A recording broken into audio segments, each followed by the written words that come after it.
2021 Research Slam hosted by the Institute of Asian and Asian American Studies. I want to take a moment to acknowledge the shooting that has happened in Atlanta. I want to take a moment to acknowledge the victims and also the larger context of the rising Asian hate crimes that has been happening in this country at an alarming rate. And as an associate director of the institute that is committed in educating and researching people of Asian and Asian American descent and their culture and social history, I want to once again reaffirm our commitment and to understand and acknowledge the significance of recognizing this issue.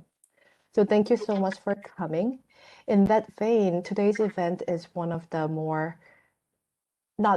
one of the really important and exciting event that Asian and Asian American Studies Institute hosts every semester.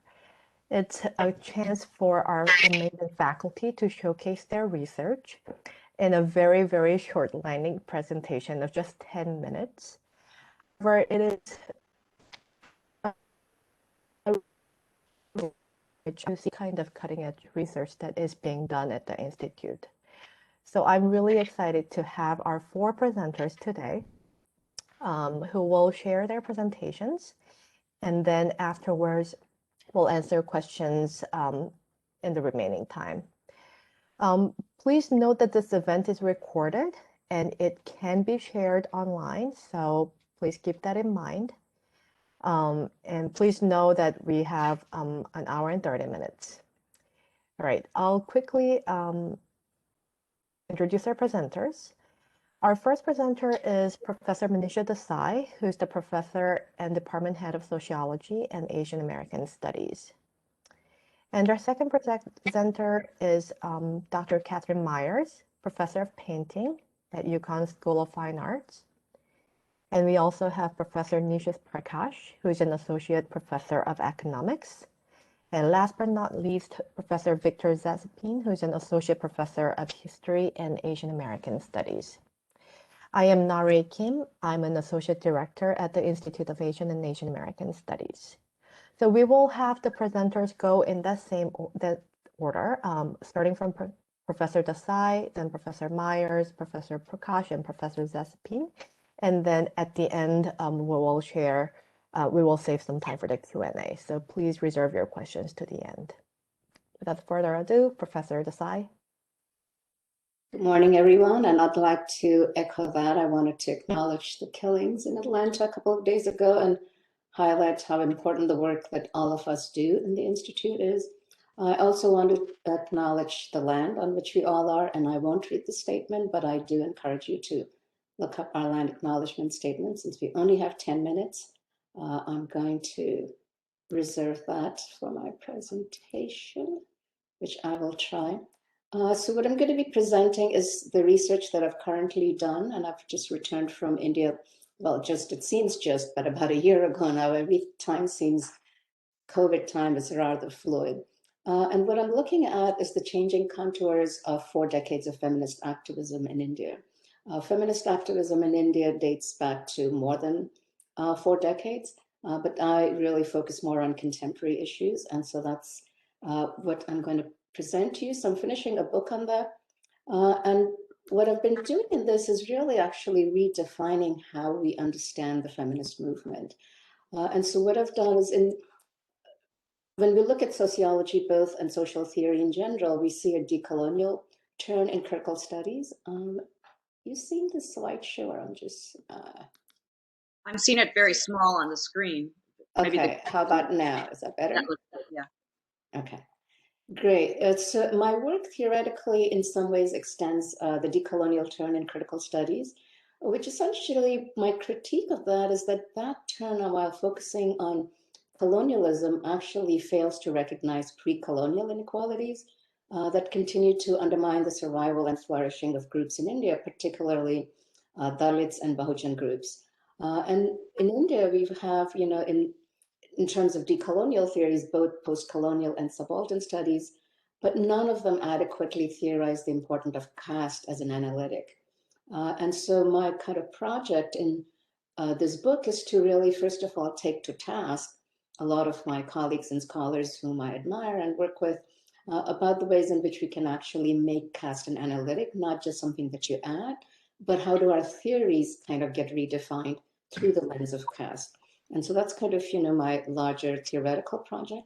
And so to do that, I've conceptualized what I call the Adivasi Bahujan Dalit Feminist Analytic that brings together both critical post-colonial feminist perspectives, but also the ways in which Dalit feminists, Adivasis and Bahujans, and particularly their social movements, have actually asked us to rethink the ways in which we theorize. And towards that end, my focus in the book is going to be 3 contemporary campaigns. These are the particular campaigns through which I'm going to actually develop the framework that I just talked about. So I spent 8 months in India from 2018 to 2019, doing fieldwork in Maharashtra, which is a state in Western India, for those of you who are not familiar with India. And I participated in and interviewed activists from both urban and rural contexts. And as I said, the contemporary feminist movement in India also dates to the late 60s. So, we're talking about quite a few decades now. And in my book, I focus on 3 specific campaigns. The first is the Right to Pee campaign. It's a 12-year campaign. It started in about 2010 to access free, clean, and safe public facilities for women. And they were very specific about not saying toilets, but just urinals, because urinals for men are available free all throughout the city, but there's nothing comparable for women. And so, it was women in the communities, in the bastis, what we normally call, quote, slums, who've been working around getting access to free public urinals in public spaces. These are women who primarily work in the informal sector. That is, they're working as, street vendors. They're working on construction sites. They're working in a lot of places where you don't have access to toilets. But what's interesting about this campaign is not only is it a campaign that is organized by women who are primarily Dalit, Muslim, and Bahujan, but the way in which they've also been working with authorities, including municipal authorities and architects, to develop better urban infrastructure that would incorporate women's needs. And so one of the first such public toilet was opened when I was doing my field work. And of course, the governor was there and the mayor of Bombay. And that facility also, for the first time that I'd seen in Bombay, had facilities, changing facilities, for babies, and in both the men and the women's stalls, which was also interesting. So that's one of the campaigns that I'm looking at. The second campaign I'm looking at is called Makam, which stands for Mahila Kisan Adhikar Manch, which is Women's Farmers' Rights Forum. These were widows primarily of those farmers who had committed suicide, and we've been unfortunately having a lot of those for the past decade. And the suicides have been because a lot of these farmers are unable to pay back the debt that they've had to borrow for farming, namely, for pesticides and various other ways in which the Green Revolution kind of pushed. And then the neoliberal kind of farming policies made them, shift away from subsidies. And as those of you who are in my class know, we've looked at the farmers' protests that have been going on since pretty much January, which are, again, in some ways, response to the lack of subsidies from the government. But these Maharashtra, these were primarily cotton farmers who couldn't pay back their debt, and a lot of them committed suicide, which means that these widows are now left with paying back the debt as well as looking after their families. And so these widows organized in terms of both getting payments from the government, and some of them have been very successful in getting policy changes made. But also what they're working on right now is to think about sustainability so that we don't have this kind of monocrop agriculture where you have cash crop-based, cotton-based farming, which doesn't allow them to have sustainable food development, as well as, produce and food that they can actually use for their families and their communities. So that's the second campaign that I focus. And finally, the third campaign that I focus on in the book is called Bate Aman Ki, which means peace conversations. Now here, what's very interesting about this is it brings together a lot of different movements, and not just the feminist movement. And in some ways, that is kind of one of the main findings of my research, is the ways in which feminist movements always have, but increasingly more and more, they tend to connect with other movements, recognizing the intersectionality of these issues. That, even when we're talking about gender injustice, it's linked to caste injustice, to class injustice as well. And this Bate Aman Ki movement really started around, and the way in which they phrased it is also very important. So while most of this movement really started against the Citizen Amendment Act, which the BJP government passed as a way to kind of expedite Hindu refugees from countries, from Muslim majority countries. So this is the first time that you're using religion as a way to expedite immigration and refugee policies. And so in response to that, which goes against the secular Indian constitution. So Bate Aman Ki was to talk about really how do we ensure that we keep our secular constitution. But at the same time, they also used this to talk about the kind of violence that was going on against Muslims, against Dalits. And so how can we talk about peace? And so it's a project of, in some ways, connected to another campaign, which was called the Love Caravan rather than Hate Caravan. So kind of actually going to families where there had been killings and talking with them and getting the community together to talk around them. So what you see in these three contemporary campaigns are not only that feminists are working with other movements, but in ways in which they're rethinking their strategies, which usually have been around protest and legal changes. But now we actually see them working with a lot of different constituencies, not just the state, but actually with communities, so that we can actually begin to have a conversation where we change the culture. Because in some ways, the state and law are important, but a lot of it has to do with the communities and the cultures, because that's where it's in the everyday practice that we have a lot of these injustices that are reproduced. And so kind of focusing back on the everyday, bringing in the community, those are some of the ways in which these three different campaigns have been working on. And I don't know if I've overrun my 10 minutes, but I will stop there so that we can have more time for Q&A. Thank you.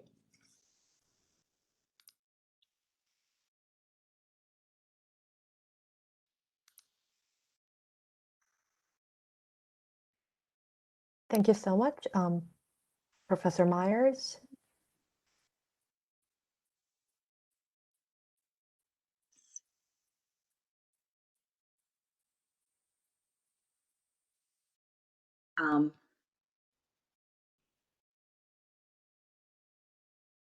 Okay, I'm trying to click.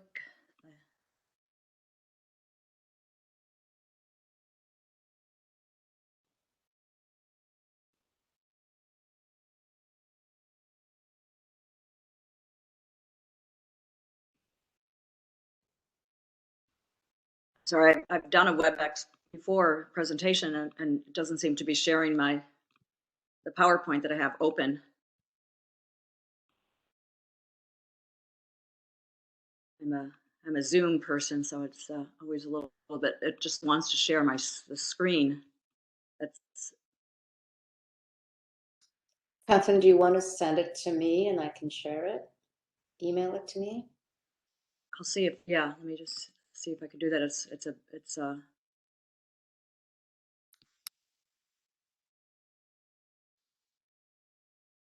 I'm gonna. Does somebody else want to go next, and I can try to email this to you while somebody else is talking, because I have to compress it quickly. I can go next. Do you want me to go next? That would be great. Thank you. Okay. So can everyone see my screen?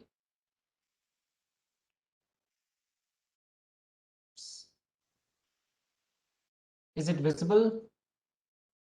Yes. Yes. Okay. So let me track time. Okay.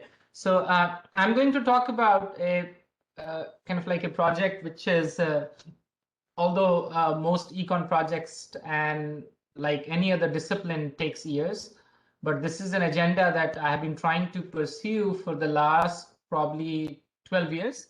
So this is about girls' education and gender gap in girls' education. This is a joint with Nathan Fiala, who is in the Ag Econ department, and Anna and Kritika.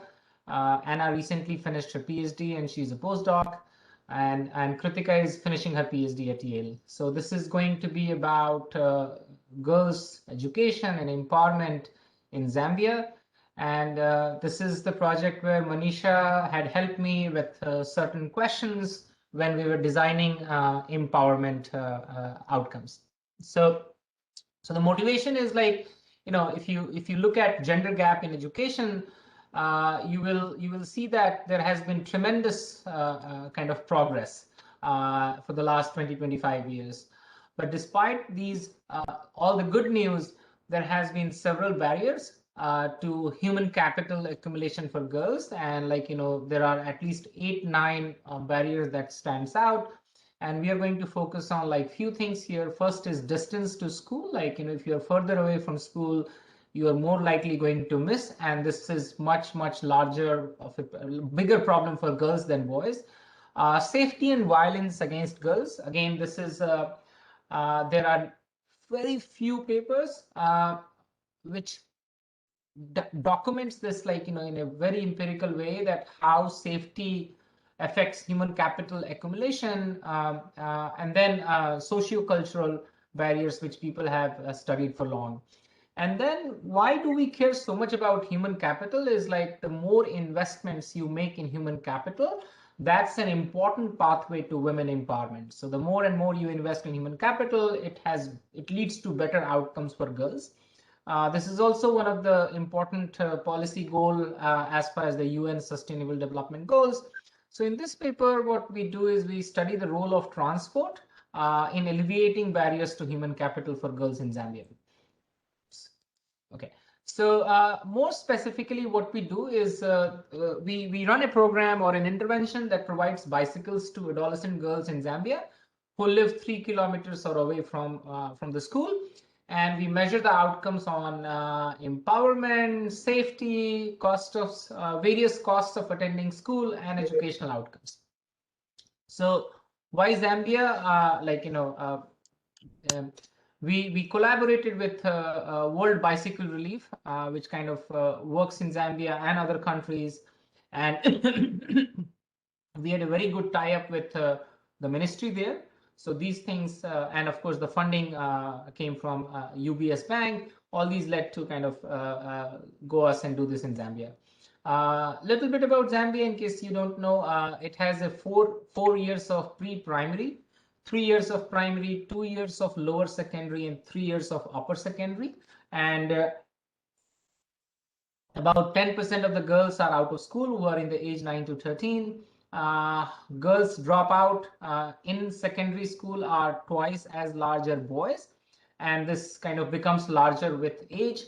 The bigger problem in Zambia is not, for example, in India, the bigger concern is enrollment. In Zambia, it's attendance. Attendance, punctuality means people come to school late. And students do walk, like in our sample, girls walked 110 minutes one way to go to school. So that's almost like 2 hours of walking one way to go to school. I'll skip the policy relevance part because this is like what I'm trying to do here is relevant to the UN Sustainable Development Goals. These findings are being directly fed to the Ministry of General Education, and they want to kind of scale up this program in Zambia. So to give you a sense about what we find, there are several things that we find, but the most important being like what we find is the girls in the treatment school, although you might think that if we are providing the bicycles, they should be using the bicycle. It's not always true. It's possible that the parents might take the bicycles or the brothers might take the bicycles. So the girls do use the bicycles, almost 87% more. And girls spend less time traveling to school. So from 110 minutes one way, the time is reduced by 35 minutes. So that's almost like, a pretty large 1/3 sort of like reduction in time to school, and they feel safer. We find various measures, using various measures of empowerment, girls have higher feelings of control over their life, their bargaining goes up, their aspiration goes up, desire to delay marriage and pregnancy goes up, and then we find pretty large reduction in absenteeism. So they come to school more a number of days, and the punctuality goes up, means they don't come to school late. We also look into test score, and we find that their math test score goes up. we do a 2-year follow-up, and we find that these impacts on attendance and retention continues. So just to give you okay. So this is the experimental design. So this is a randomized controlled trial, which is one of the method that is being used in social science quite a bit. The 2-3 Nobel Prize in economics last year went to people who kind of popularized this method in economics. Lately, even Dr. Fauci has been talking about RCT, how RCT is being used to test the effectiveness of the vaccine. So here we have two treatments. In the first treatment, the bicycles are provided to these girls who are in grade 5, 6, and 7. They don't pay any amount, but any kind of damage that happens to the bicycle is still taken care of, but they don't pay that amount for the maintenance. In treatment 2, the bicycle is given to the same girls in grade 5, 6, and 7, but they pay $5 to $6 to cover the maintenance and the spare parts. And there's like whole academic motivation why this payment versus no payment. So anyone like with interest in kind of social psychology, this might be very relevant. When you provide anything for zero price, means you don't charge anything, it kind of reduces selfishness due to social norms. So parents may feel less selfish or more fair and allow the girl child to use the bicycle, which is like a quite important thing for us. Second, if parents are not paying any dollar to get the bicycle, the ownership becomes more salient for the girl child. This is what we learned from the field. Second, when you're providing a bicycle for some price, like it's some kind of a cost sharing, so that goes back to this whole idea of sunk cost. So the parents are likely to commit the sunk cost, which is they are likely to push the use of the bicycles, given that they have already invested some money. And then you have exactly opposite argument that parents may have a stronger sense of ownership, because every time you pay for something, you feel that that good belongs to you. So the idea is, as a researcher, when we were thinking about this design, we were not sure whether the payment versus the no payment arm is going to have a larger impact. So from a kind of a policy standpoint, this is quite relevant because many policymakers add small cost and without knowing whether that's going to make a big difference to the outcome versus not. So this is a randomized controlled trial in 100 schools. I'm going to skip. These are some of the pictures from the field. As I said, these girls are quite young, around 13 years old. The mean is about they're in grade 6. 36% have repeated grades. 14% are either engaged or married, and 6% have already been pregnant. As 98% of the girls in our sample, they walk to school. They travel 109 minutes one way to go to school. 27% travel alone. This is more like descriptive statistics of the sample, like our sample.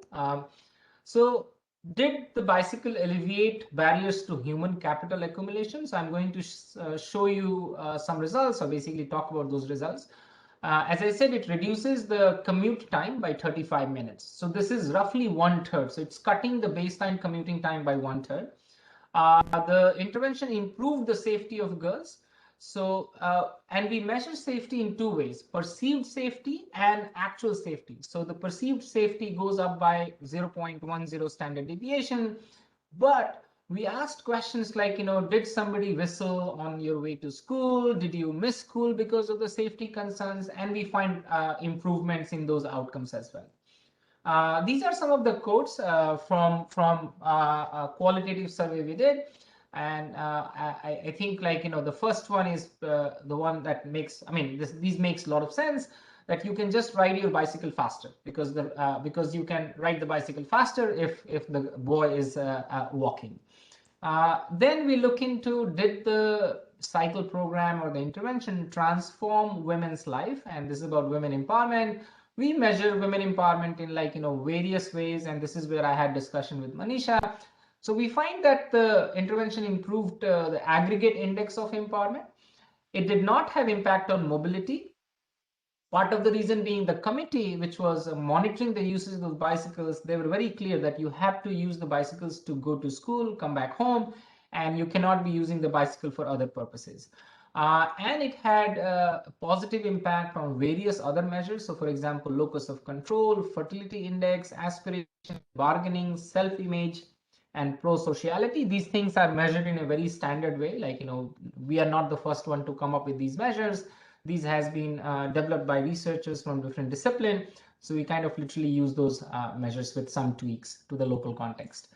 So similarly, these are the quotes from the qualitative survey, that when I first received, I was everywhere riding the bicycle. I used to clean whenever another person touches. When you ride a clean bicycle, you even feel like a queen. So these are like different quote which kind of tells you that the empowerment results that we show empirically, it's also reflected when you talk to these people. So, and finally, I'm going to show you results on educational outcomes. It improves absenteeism by 28%. This is roughly 5 additional school days in our context. It reduces late arrival by 66%.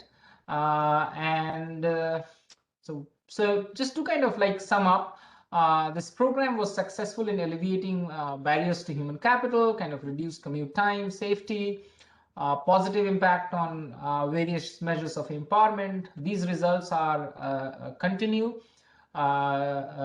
even after 2 years of the program.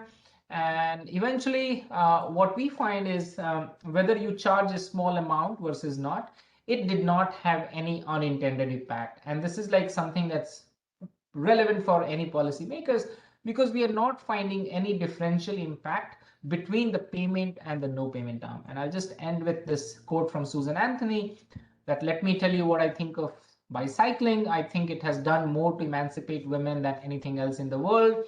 I rejoice every time I see a woman ride by on a wheel.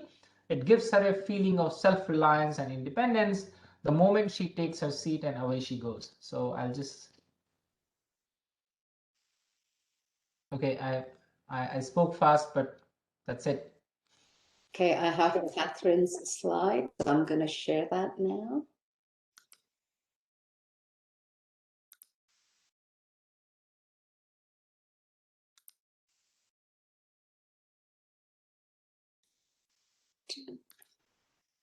Thanks, Venetia.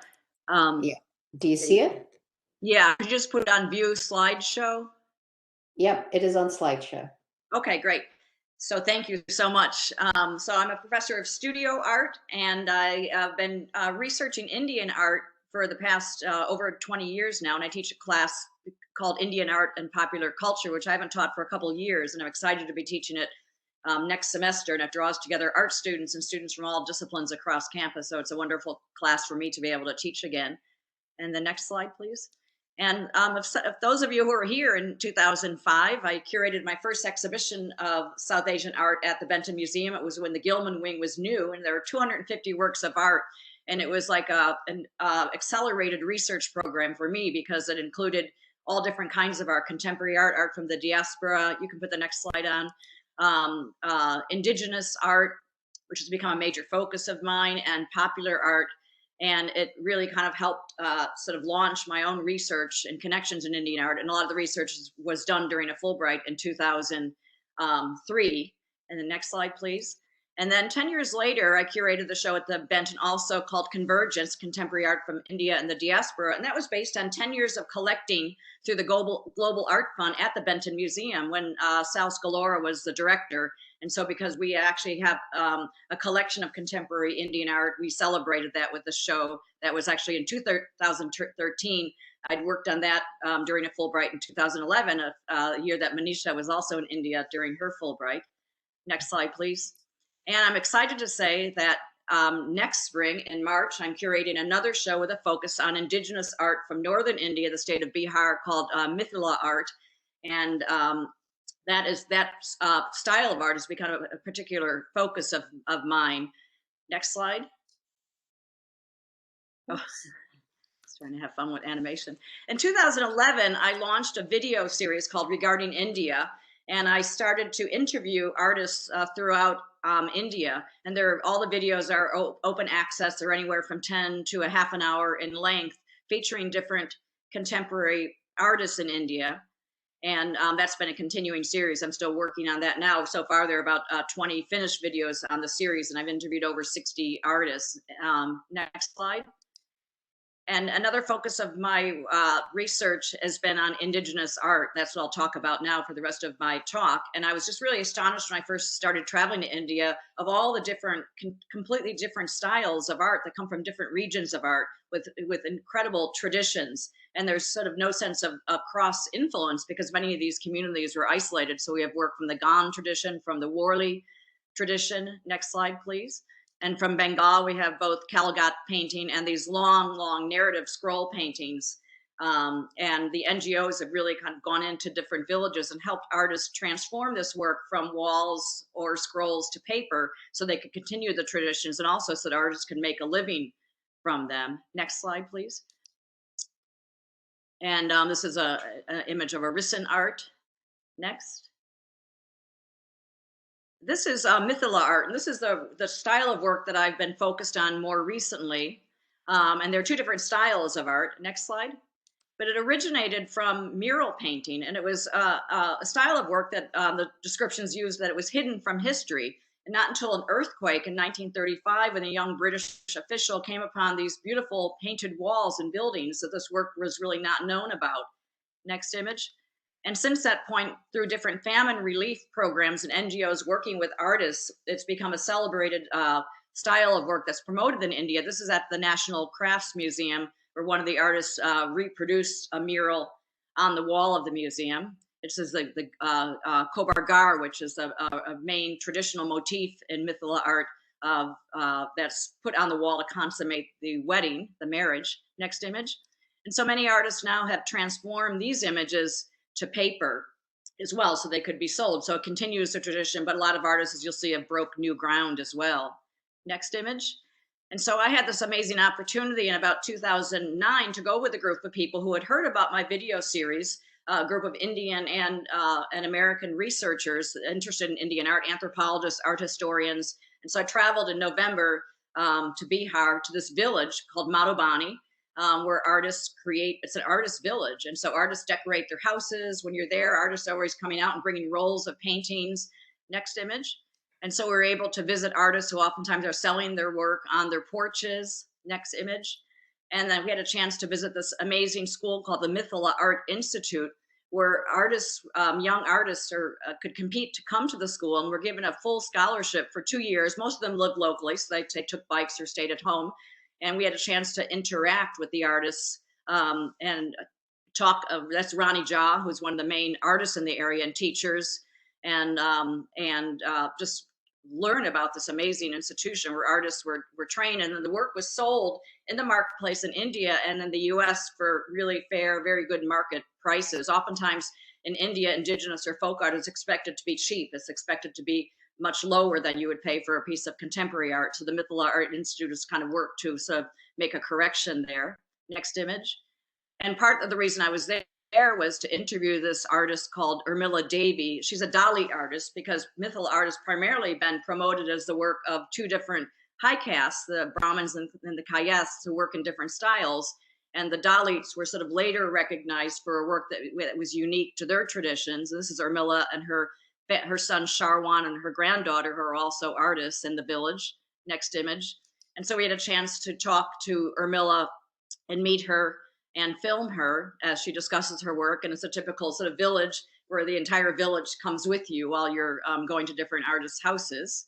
Next image. And so this is us out. We had to try to find a quiet place to make the interview with Urmila there. I'm on the left, filming her. And it was the first cooperative, collaborative interview that I did, working with someone who came up with the questions and working with a whole team of people. So it was a really interesting experience instead of working on my own. Next image. I also had the chance to interview Santosh Kumar Das, who's on the sort of opposite kind of social scale. He's a high-class Brahmin that lives in this marvelous family compound. And I'd known of his work from a show I'd seen in the Asia Society in New York. And so I'd always wanted to interview him. Next image. And this is a picture of this fabulous extended family compound that he lives in. And I just kind of climbed up to the roof to photograph. We were interviewing him in that little pavilion in the middle. So that's also on my website. And Urmila and Santosh are the first indigenous artists that were part of my Regarding India website. Next image. And these are just broadly the different styles, the Kayath and the Brahmin style. One is very, very linear and incredibly detailed, and the Brahmin style has big kind of splashy, vibrant areas of color. But now in current times, the styles have mingled, and also the caste distinctions too. So you might have Dalit artists working in the Brahmin style. Next image. But the Dalit style itself was mainly based on the tattoo designs that the woman wore, a lot of kind of repetitive patterns, and also their own mythology, which is different than the primary Hindu mythology in the area, except that everybody kind of works for the market. So Urmila Devi will talk about, doing images of the Hindu deities, but needing to get it right, because you can't have the trunk of Ganesh on the wrong side or it just doesn't work. Next image. And this is a picture of the tattoos I'm talking about. Next image. So I started to collect Mithila art, and I collected it on my own in the beginning, and I started to learn. Again, there's a lot of art that's sort of made for the tourist marketplace, and so I learned to kind of know what art was really superior, and I bought things through the Mithila Art Institute collection and the Ethnic Art Foundation in New York, and some of this work will be in the exhibition. And this is a gorgeous kobar from Mahalakshmi Karn that kind of takes the traditional idea of the kobar and kind of turns it on its head. It's called the dark kobar because she was living with her boyfriend, and they'd moved to Delhi because they weren't allowed to do that in the village. And she didn't think that they would ever marry. And so it turns out to be a happy story. They did move back to the village, they married, and she had her first child. But she made this piece, the dark kobar, during that period of time in which she thought she would never be able to do that because she had sort of, her life was sort of against the traditional norms. And you can let me know when my time is up. I'm trying to keep time myself, but when you get going, it's hard to. Next image. These are two images of Kali by Santosh Kumar Das. I've actually just purchased these from a gallery in New Delhi, and so they'll be also in the exhibition. So I'm always impressed, again, how artists invent new themes, but they also can take and re-enliven and continue to expand the idea of traditional themes and traditional deities, like Kali, which is a series that Santosh did. Next image.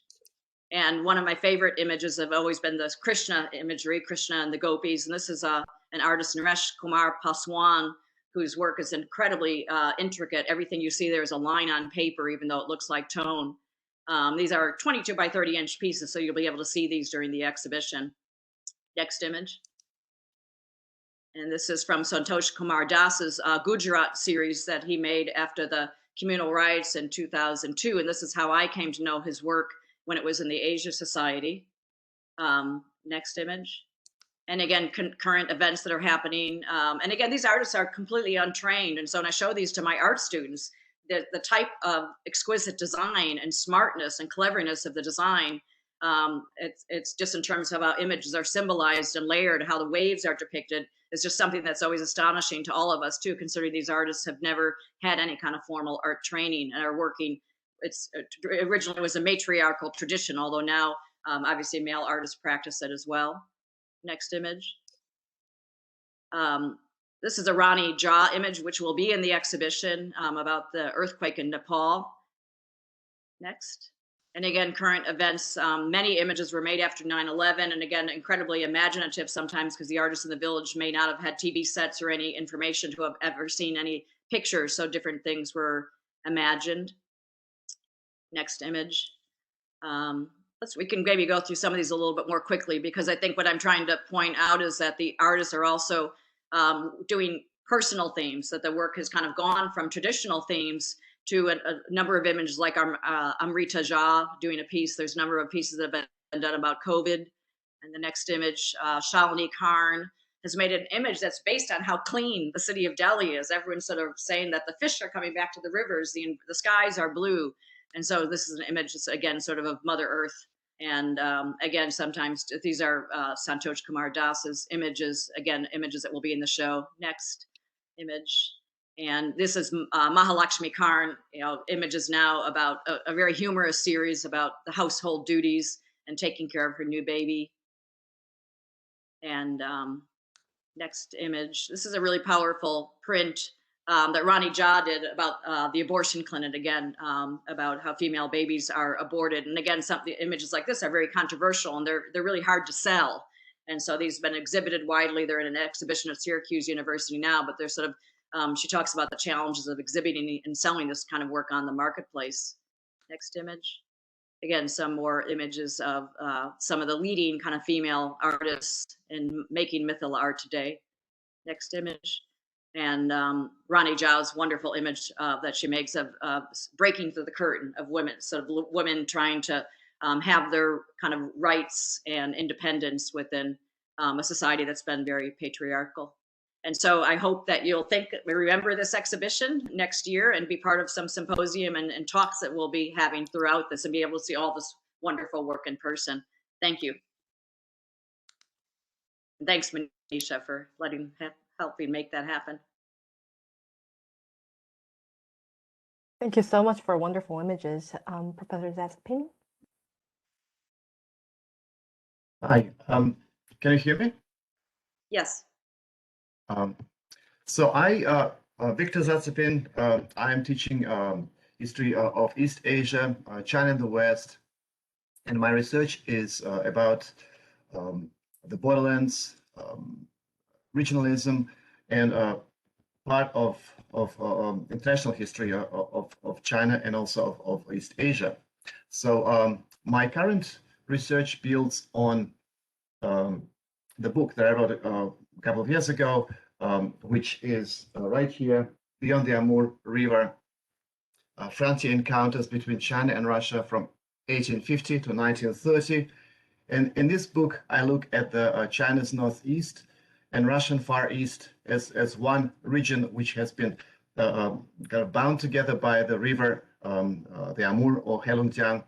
And so I investigate the emergence of local communities and society, basically challenging the ideas of nation-centered history and some nationalistic narratives which dominate historical accounts of different parts of this region.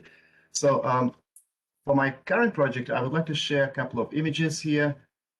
And by the way, I'm very jealous of Catherine Meyer's research because she has so many, there's so much out there.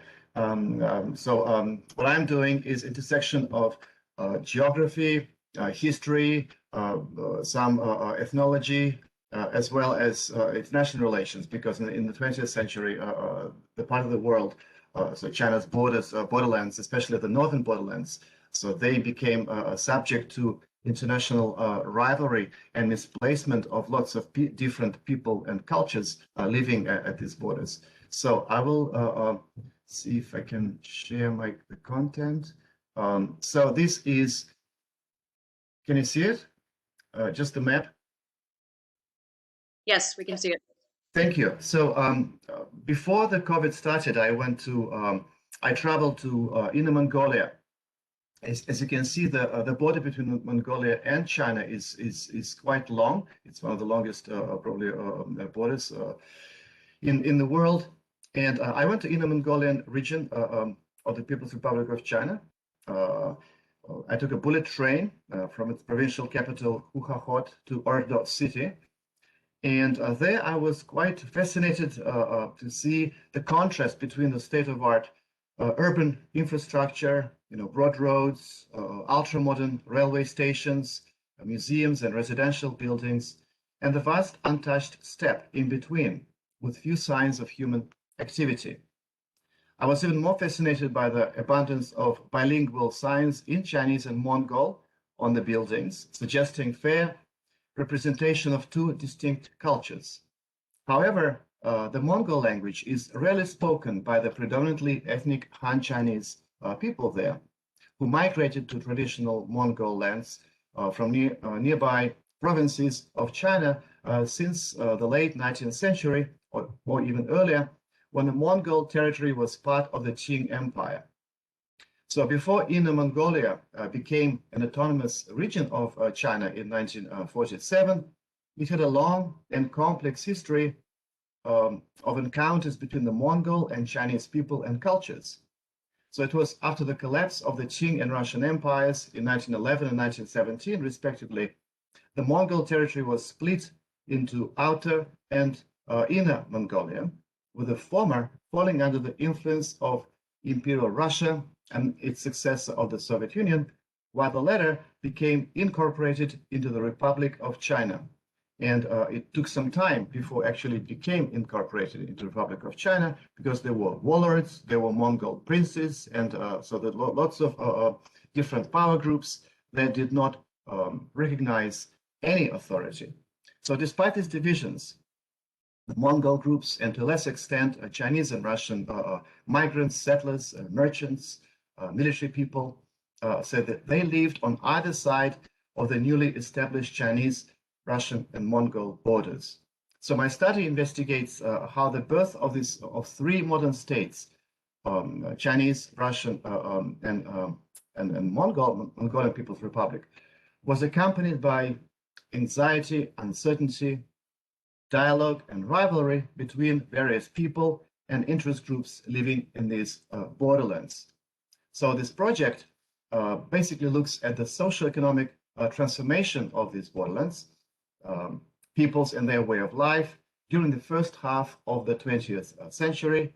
And I look at how geography, climate, local culture, and various commercial and social political interests influenced the movement of people, animals, goods, ideas to and from China proper, the regions which we comfortably call Northeast and Northwest China, Inner and Outer Mongolia, or Eastern Siberia, or the Russian Far East. So as you can see from this is a geographic map that while the parts of the Gobi Desert and nearby steppes remain undeveloped, the demands of modern state building brought new railways, settlements, local and provincial administration, trade, institutions, and profession, despite rampant civil and military conflicts, widespread banditry, warlord rivalry, and international competition. So it's interesting that this region, even today, remains,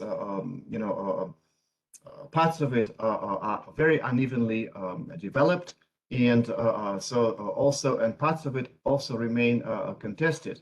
So in the so-called Inner Mongolian Autonomous Region, only 20% of the residents are ethnic Mongols. So the majority is Han Chinese, and the economic development moving from China proper to Inner Mongolia is getting closer to the borders with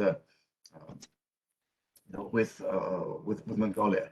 So another image I would like to show before I finish, just if you give me a second,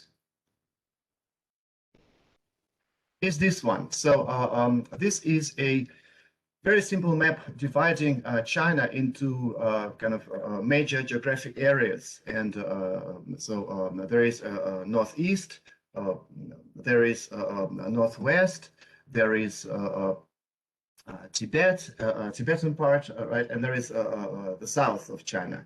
And so basically, when I look at the borders, and this is my major interest, which I was pursuing for many years when I lived in China, when I studied and worked there for more than 10 years. So I became interested in how the borderlands and people living there, how they are affected by the history, and how does this historical narrative, state historical narrative, or also challenges and in a way also rewrites the histories of people who live along the borderlands. And this project will look at the north, the so-called northeast, again challenging some of the existing narratives and uncovering this history from the point of view of local people, of local cultures, and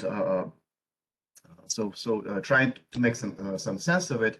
So some of my classes, actually all of my classes, are cross-listed with Asian American studies. So you're more than welcome to enroll in my classes in the fall. I will stop here. Professor Zespin, if I may, I think your second image did not upload, did not get shared. So do you think you can pull up that image once more? It's right now. Yeah, if you can see it, it's a map of China with Chinese characters. Can you see it now? No, I think the No. first Oh, image is the sorry. one that has just been there. Yeah, I cannot. Just give me a second. Maybe it is superimposed on there because I do see Chinese. Yeah, can you see it now? Oh no, Oh, now it's gone. I'll just give me one more second. Can you see it? Yes.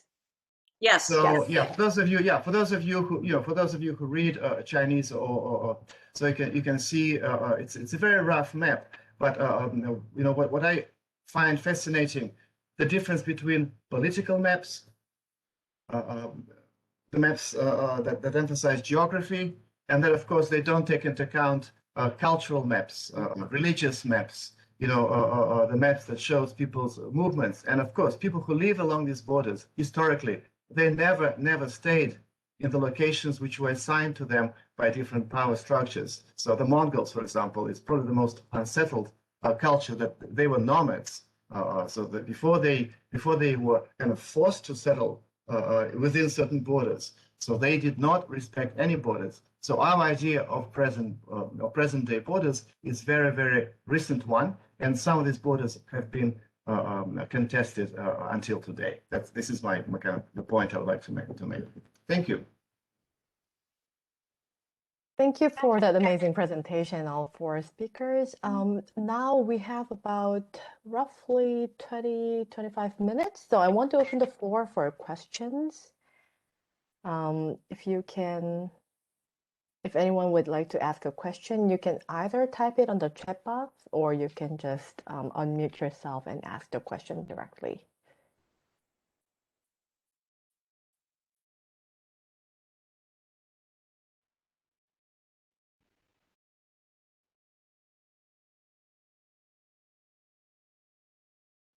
So I wanted to probably start the question.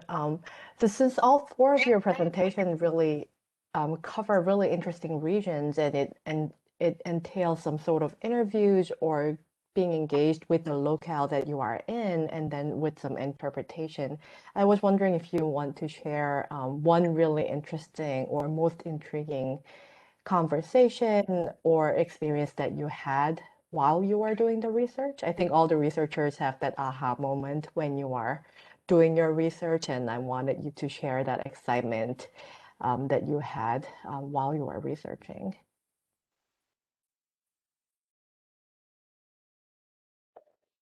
I had an interesting moment last time because this time last year I arrived home 2.5 months early from my Fulbright, and I had intended on interviewing two major artists, and it would have taken me a long time to do that, and I would have prepared extensively, but I begged for an extra week to stay in India. And so the interviews I'm working on now were kind of done in a heartbeat, running around on a motorbike to document one artist's murals that were all over the city, and having another artist pull together all of his work in his house. And the artists were just amazing and accommodating me in this incredibly short period of time, without all the preparation I normally go into working on those interviews now. And I think they'll be some of the best that I've done, because they were sort of done in this moment where nobody was knew what was going on. There was all this sort of uncertainty. So I think they'll always be incredibly memorable, even though they were done at a period of sadness when I realized that I would have to come home. I guess I'll talk about, for me, I mean, it's very hard to pinpoint one because when you're there for 8 or 9 months, there's so many interesting things going on in the field, which constantly changes. But Bhatia Manki, this last campaign that I mentioned, was actually a very interesting caravan. It started from Delhi, and there were 5 different caravans that went to 5 different parts of India. So one went up to Kashmir, one went up to Assam, which is in the northeast, one to Gujarat, and 2 went to the south. And I met up with the caravans that came from the south to Bombay and spent, a whole day. And what they were doing with these caravans, as they were going through, all of these cities from 5 different parts of India, they would stop in every community and have conversations about peace, what peace meant to them, what the Constitution meant to them. And so you would kind of collectively gather these conversations and then kind of convey them. And so when I was in Bombay, I was at 2 or 3 different places in communities of Dalits and Bojan communities, where a lot of the kids, particularly young men, tend to be very aggressive and very take charge, don't often give spaces to young girls and women around these. But that was the first time when they, in these conversations, sitting down and talking about masculinity and femininity. We very often tend to think about femininity, but what does, we use the word toxic masculinity here. But to talk to these kids who are, they are kids because a lot of them are, 12, 13, 14, 15, to have them suddenly sit down and think about it. And I was really struck by Catherine, your image about the school, because all of these kids were asked to draw what it meant. What did peace and love and community harmony mean to them? And suddenly these young men and boys who were, very aggressive for 10, 15 minutes didn't know what to do. And all the young girls had no problems coming up with drawings and what they thought all that was. And it led to an interesting conversation about why and how, some kids felt that drawing was a way for them to express. And for men who were very aggressively expressing themselves through words, didn't necessarily, translate that on the paper.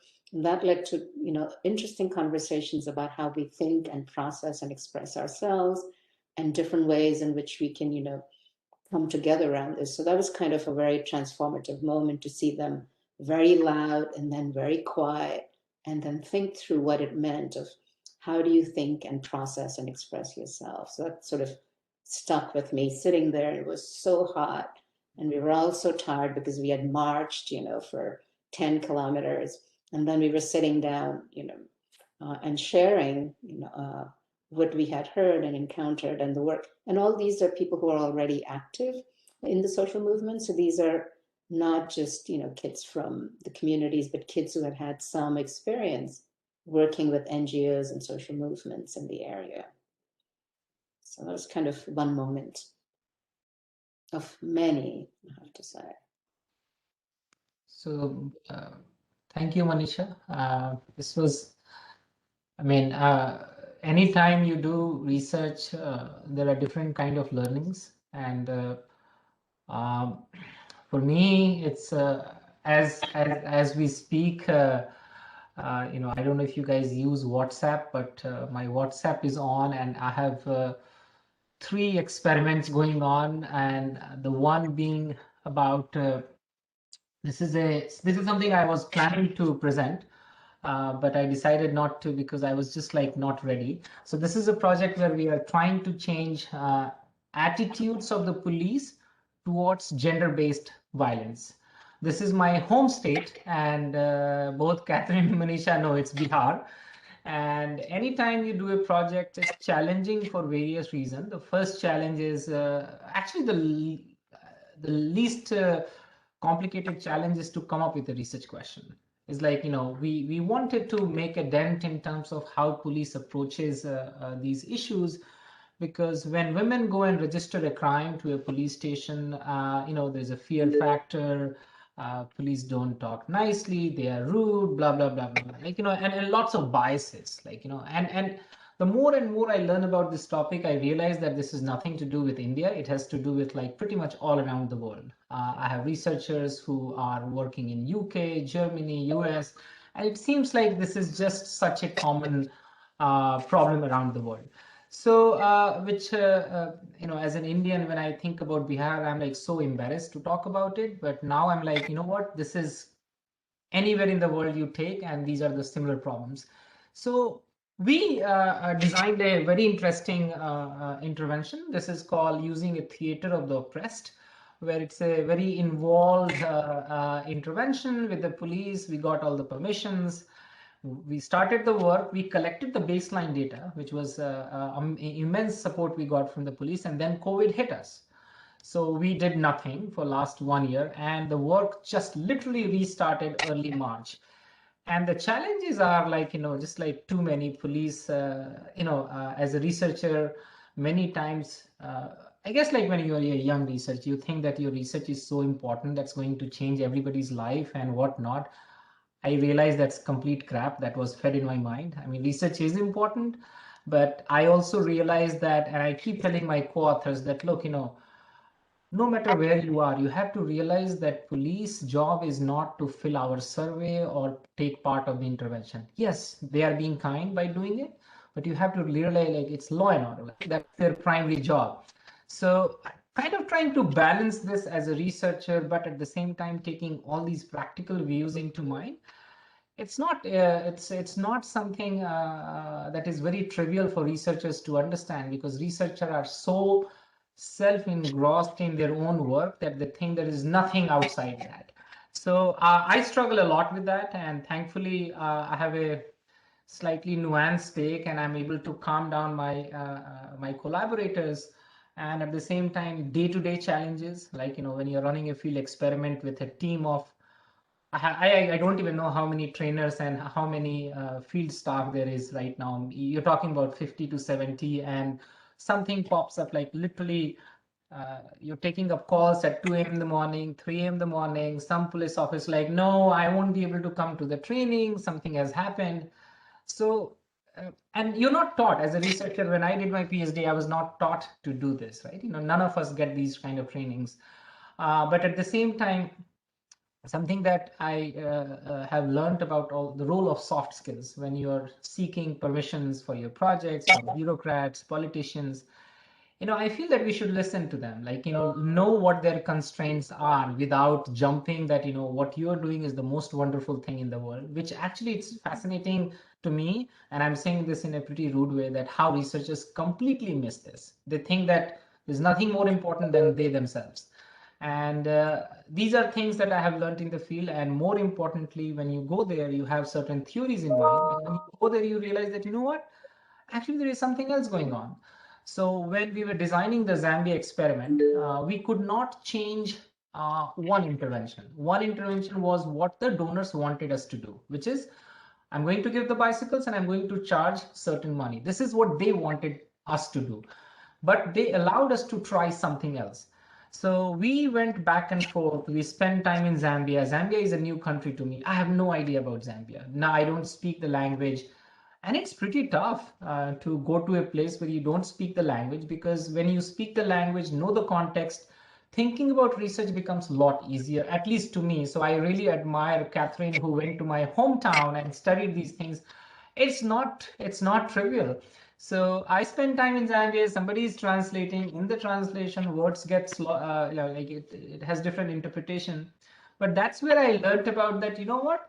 If parents don't pay the $5, the girls were daughters were saying that I feel more empowered. I feel that I can tell my dad that, look, you did not pay a single money to get the bicycle. So this is mine. I need to use it. It's a very small thing, but if you don't spend time in the field, very likely you're going to miss on these things.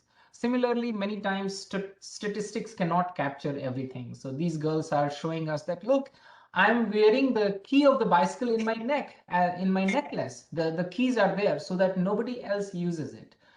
I mean, there cannot be something more empowering than that, but no statistics can kind of capture it.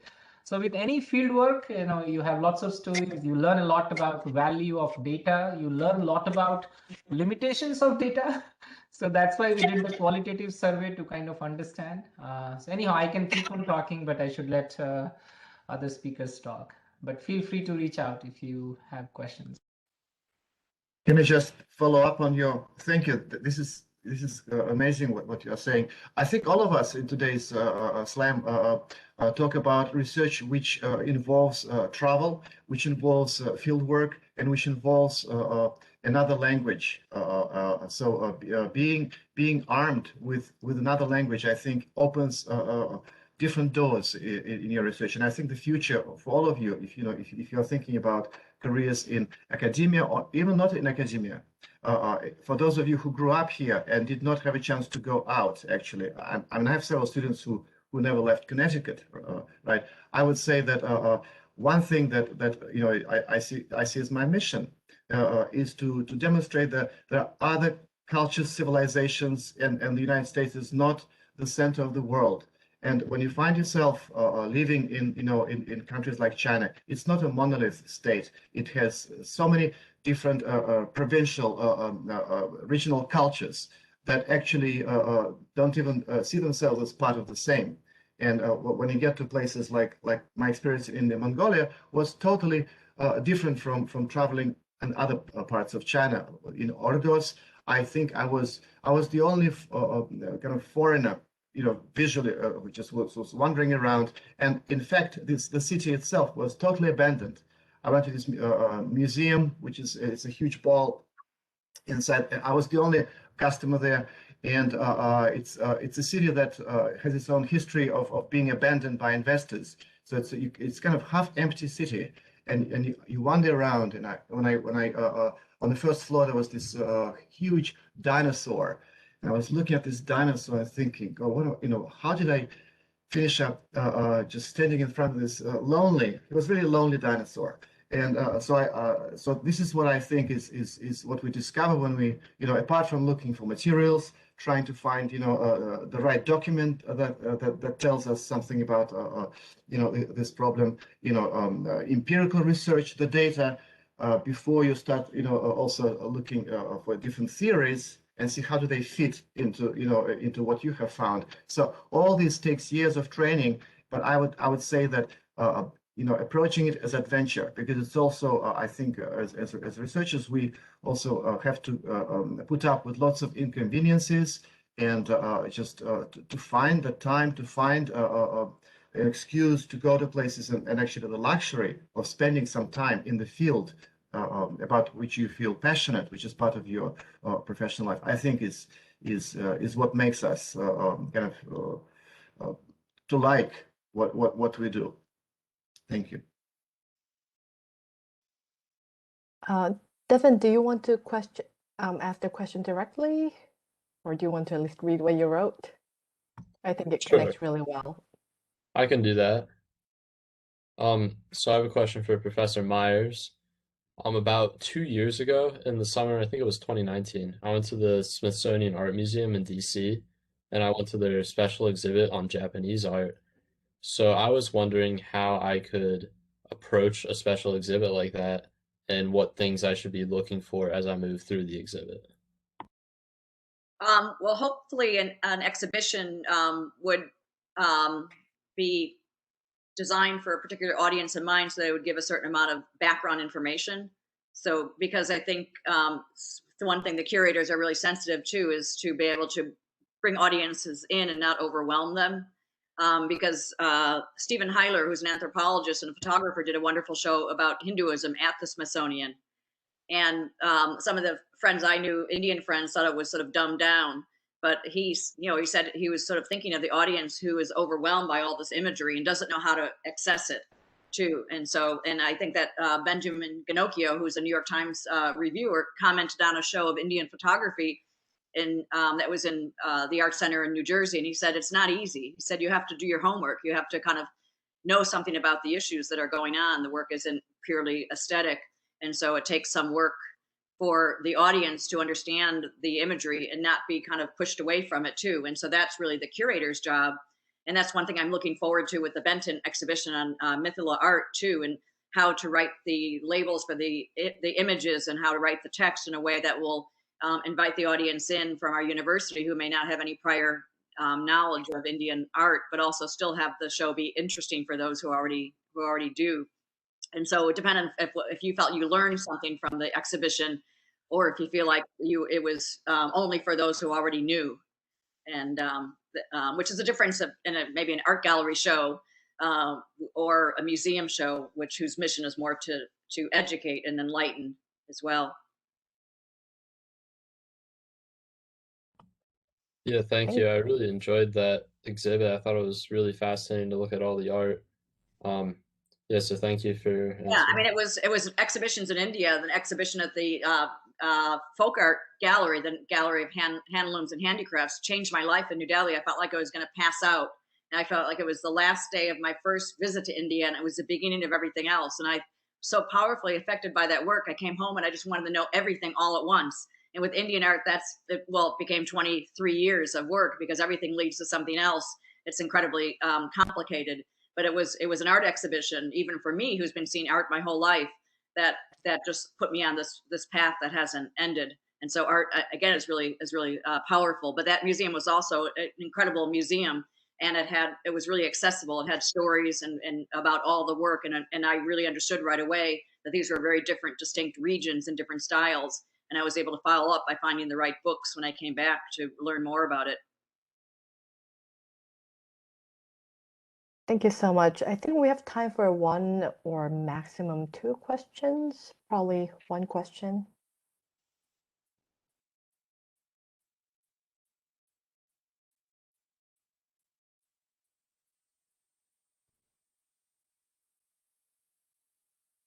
Anyone? I have like so many questions, but I don't want to. I don't want to take away from students. So any questions, anyone? I have a question for Professor Prakash. I was wondering with the wheels of change, and so we already see results of girls like they're going further with education, they're attending school. What do you think the impact of this is going to be in the future, like say 50 to 100 years from now on the country, like as a whole? Do you think it's going to like you're gonna have more girls kind of like in society running the country per se? And how is that going to impact the culture as well? So this is a pretty loaded question, Alexis. What I know is there are hardly studies that tracks long run outcomes, and that's not because researchers are not interested. That's because it's just too expensive. So in this study, we spent almost $1 million to do this study. We wanted to track too many things. We wanted to track how these bargaining changes at home, right? Because I think the bargaining just change at home. We cannot do that because that required a survey in the villages or at home, which is very expensive. Similarly, we want to track long run outcomes, something that you mentioned that I think I'm very interested in that. And there's no way we could do this because tracking in Zambia is really, really hard. However, there seems to be some evidence, like, I wouldn't say many, but there is some evidence that some of these things do translate into, say, outcomes 4 years, 5 years down the line. So we could possibly be optimistic and think that these girls would be going to colleges or might have some bargaining in choosing who they want to marry, at what age they want to marry. But these are like very open question, and at least like I don't have lots of confidence in saying that this will translate into all these awesome outcomes that I would like to see. So I don't have a good answer to this. Manisha, you wanted to? Yeah, I think for all of these things, and which is why a lot of the groups that I'm working with in India kind of focus on bringing the people in as researchers, because clearly researchers from outside can track. And there's, all kinds of now questions about the violence that research itself does in terms of who the outsiders are and what they come with. And so a lot of the groups that I work with, we're actually training local people to become scholars themselves and become knowledge producers. So we don't need, so this is not that, people like us will be out of a job anytime soon, but it's a way to recognize that knowledge production can be shared and that we need to bring the communities so that they are themselves able to, first of all, design, right? They know better than I do. And so, which is why my study is always looking at what people are doing, because that's, I think, to me, important to bring to a larger role than me going with my own ideas of theoretically informed notions. And so I think that's happening a lot. And I think we're doing that at UConn in terms of community engaged research, where we actually see what the community wants and then they define it, and then we train them. But it's kind of, training the trainer, so to speak, so that who is a researcher, who's a scholar, we begin to kind of question that. And so that's kind of, a lot of the work that I do now is to make research itself as a skill available to communities. And you don't have to get a PhD to be able to do that. So the communities that I mentioned, the right to P, one of the things that all the women did is they began to map in their communities where they would like public toilets, where the toilets were, where women were getting harassed. So these are all things that they could do themselves, and we would tell them, teach them about mapping in very simple ways. So I think we need to think about research very differently, because then I think that builds up a lot of how the communities themselves can change. They may not all want to change in the same ways, right? They may have different aspirations. And So when, what we consider development may not be, something they'd want. So I think we need to be a little more open in terms of what we think about research art. And I think, the question that Devin asked and what essentially Catherine said is you need to be open to when you go and see something without, bringing in, which is difficult, your own understanding of what art is or what beauty is or what aesthetic is, and see how other people are kind of coming up with these issues. and to build on Manisha, Alexis, so we actually spend time doing a lot of qualitative work, which unfortunately economists don't do, and they are not even good at doing it. So we didn't do it ourselves. We collaborated with a local university who were expert, and we realized that there were lots of changes that was happening at the community level. So many villagers are like now excited talking about this. And I think that does translate into very long run change. It's just that we are unable to say anything, but we were very happy to know that many of these norms were changing at the community. Changing norms is very hard. So if you're making a dent on that change norm, and if that's happening at the community level, which is what our qualitative survey showed, I think that will translate into the kind of outcomes you're talking about. That's going to be very slow. But if you have more questions, I'm going to send you my email. Like anyone, feel free to reach out with questions or with solutions or with more questions. I think our time is officially over now. So thank you so much, wonderful presenters, for sharing your amazing research, but also like really honest answers in terms of your struggles, questions, your self-reflection on what a research is and what researchers are. And I think that was really great to learn as a researcher myself and as a teacher. So thank you so much. Thank you. Bye. Thank you. Bye, everyone. Thanks, Manisha, for running my Welcome, Catherine. Great images. Wonderful images. I look forward. Yes. Victor, I was going to ask you, or, since you do borderland work, if you're familiar with the feminist work of Gloria and Zaldua and others on the borderland. Oh, I think he's already gone. I'll email him. Yeah, I think he teaches another class like at 11. So I think he have has to one run. too shortly coming up. So bye, everyone. Yep. Bye-bye. Thank you. And thanks everyone for coming. Yeah. Bye. And thanks, Courtney, so much. Bye-bye.